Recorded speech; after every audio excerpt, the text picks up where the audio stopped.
wall-to-wall carpeting. And actually, this room was redone in 1897. So what happened here?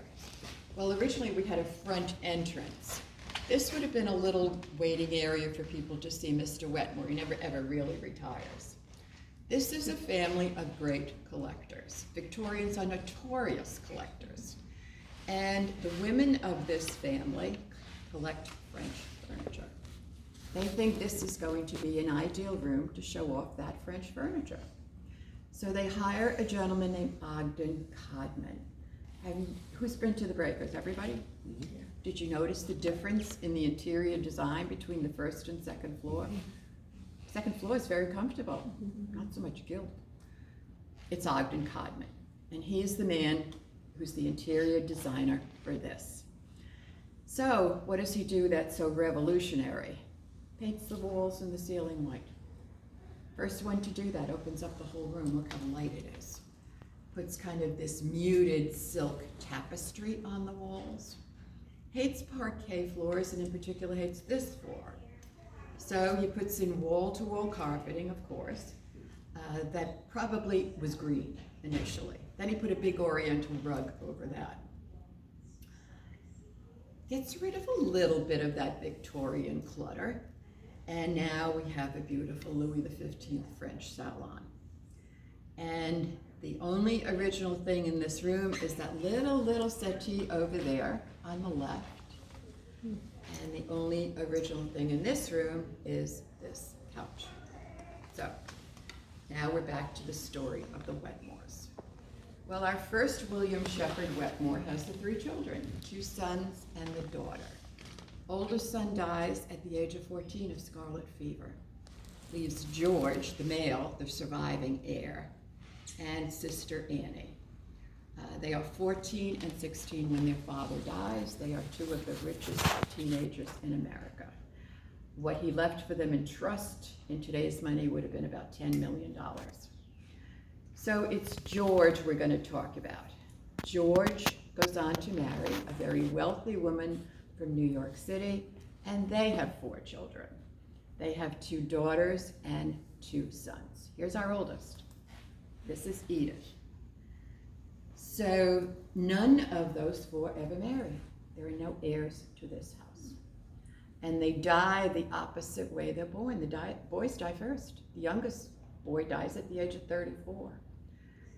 And the 2 sisters survive the longest. She lives until 1966. Her sister Maud died in 1954.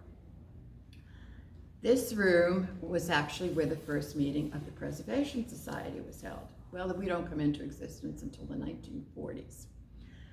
When she dies, and she had been a lifelong member of the Preservation Society, she honored her mother's wishes in her mother's will, leaving the house and the property to a group in Massachusetts called the Society for the Preservation of New England Antiquities. They're still there, historic New England now. This is a big house and a very expensive house to run. They close up the house for 2 years while this group decides if they can take the house. And they decide no, they cannot take the house. That drove the will to probate. Judge decrees everything in the house sold at auction, and the house sold. So by that time, the house had been closed for 5 years. So, huge auction house from New York City comes up, 3-day auction, everything goes.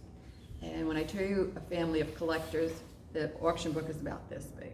I mean, imagine the furniture and the rugs and the silver. And the women of the family, well, they collect everything, but in particular, 17th, 18th, and 19th century porcelain. I mean, the fortunes of the China trade. They auctioned off 7,000 pieces of china. So everything's gone.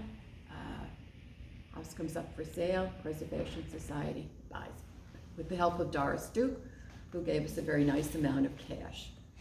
And at the time we bought the house, the stables in back were part of the land. Preservation Society turned around and sold those stables to Save Regina, took part of that money to help pay for the house. Well, the house has been closed for 5 years at that point. Edith is 95. I don't think she's doing a lot with the house. So we set about restoring it. Most of the changes that were made in the house, the redecorating, was upstairs in the bedrooms. We have all the bedrooms back.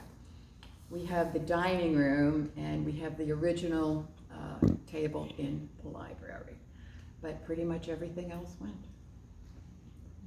Any questions before we move on? So did you try and replace all the similar looking pieces? That's why they're all upholstered in this fabric. This was the only original piece, and that was pretty much the fabric that was on the original piece. So Schumacher reproduced it and did all the rest to match. Yeah, tried to buy a lot of. Well, you know, when they had the auction, they listed what was sold, but they didn't list who bought it. So they're forever looking at auctions now. Are there any kind of pictures? There was a picture of, no, not inside the house. There was a picture of the library, which we're going to see. But the library was pretty much okay because a lot of that furniture was built in. But little by little, we try to get it back. But this is pretty much it for this room. Doris, Duke, is that Duke Energy? It's Duke everything. Duke everything? Duke Tobacco, Duke University. Okay, so that is then, okay, it's. Well, she lives here too. Yeah, no, well, I gathered that, yeah. She actually lived down at Rough Point, which is not part of us, but it's certainly worth seeing. Yeah. And that house was originally a Vanderbilt house. But she was a very big part of saving Newport because she formed a group called the Newport Restoration Society. And that group focused all on the Point section, which is down near Hunter House. And that group has more pre-Revolutionary War houses than any other place in North America. And she saved that whole area. So very much an important part of Newport too.